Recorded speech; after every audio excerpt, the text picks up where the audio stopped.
এই বাইকটার আজকে আমরা ইঞ্জিন ওভারহোলিং করছি, আর ইঞ্জিন ওভারহোলিংয়ে আমরা আজকে পরিবর্তন করব ভাল্ব, অয়েল সিল দিব, ভাল্ব দিব, টাইমিং চেন পরিবর্তন করব, চেন গার্ডার দিব। আর টেনশনারটা নষ্ট হয়ে গেছে, সেহেতু টেনশনারটাও চেঞ্জ করব।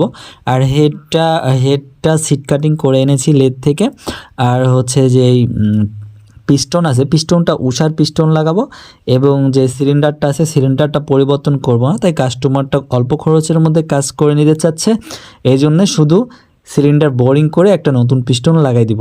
সো দেখতে পাচ্ছেন বাইকের কাজটা চলমান রয়েছে। আমরা ভাল্বের লকটা লাগাই নিচ্ছি। ভাল্বের লকের একটু ডিস্টার্ব ছিল, তাই সহজে লাগছে না, একটু জটিল ব্যাপার হয়ে দাঁড়াইছে, তো একটু কষ্ট হলো লাগাতে। তো লাগানোর কাজটা শেষই হয়ে গেছে। তারপরে আমরা ইনটেক ভাল্বটা লাগালাম, তারপর এক্সস্ট ভাল্বটা লাগাচ্ছি। এভাবে আমরা বাইকের হেডের কাজটা সম্পন্ন করব। আর এই বাইকটা এসেছে অনেক দূর থেকে, আর বাইকটার খরচ কেমন হলো এটা অনেকে জানার ইচ্ছা করে, যে ভাই বাইকের কাজ ইঞ্জিন ওভারহোলিং লেদ থেকে কাজ করে দিয়ে নতুন সিলিন্ডার ব্লক না দিয়ে কেমন খরচ হয়।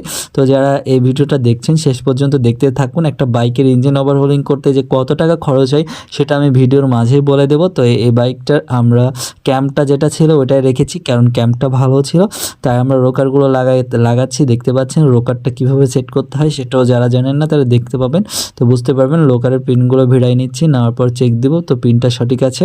তো তারপরে আমরা ভাল্বগুলো অ্যাডজাস্ট করে নিব, কারণ রোকারের একটা পিন ঢুকছে না ভাল্বে টাইট থাকার জন্য। তো তারপর ইনটেক ভাল্ব এবং অ্যাডজাস্ট ভাল্বটা সুন্দরভাবে অ্যাডজাস্ট করে নেব। নেওয়ার পর যেই দেখতে পাচ্ছেন ক্যাম্পের যে লকটা আছে লকটা লাগাই নিচ্ছে। তো দেখতে পাচ্ছেন লকটা লাগাই নিব, দেখেন।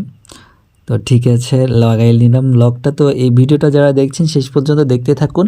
এই বাইকের ইঞ্জিন ওভারহোলিংয়ের কাজটা শেষ পর্যন্ত দেখুন। লাস্ট পর্যন্ত দেখলে আমি বলে দিব ইঞ্জিন ওভারহোলিং করতে এই বাইকটার কত টাকা খরচ হলো।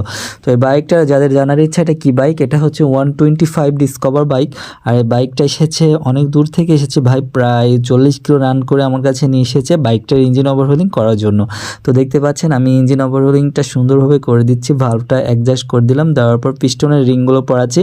তো পিস্টনের রিংয়ের ব্যাপারটায় এসে অনেকেরই ধারণা থাকে যে রিং পরানো কাজ হয়তো অনেক কঠিন, কিন্তু কঠিন না যদি আপনারা বুঝতে পারেন। তো প্রথমে দেখবেন যে টপ 1 বা টপ 2 দুইটা রিংয়ে দুইটা লেখা থাকে, একটা টপ 1 একটা টপ 2। টপ 1টা হচ্ছে কম্প্রেশন রিং, সেটা সবার উপর দিতে হবে। আর টপ 2টা হচ্ছে অয়েল রেল রিং, সেটা তারপরে দিতে হবে।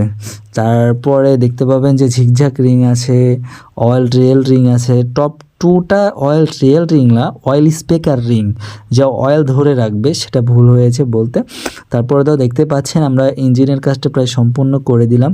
তারপরে পিস্টনে তাজা মোবিল দিয়ে লাগাই দিবেন। পিস্টন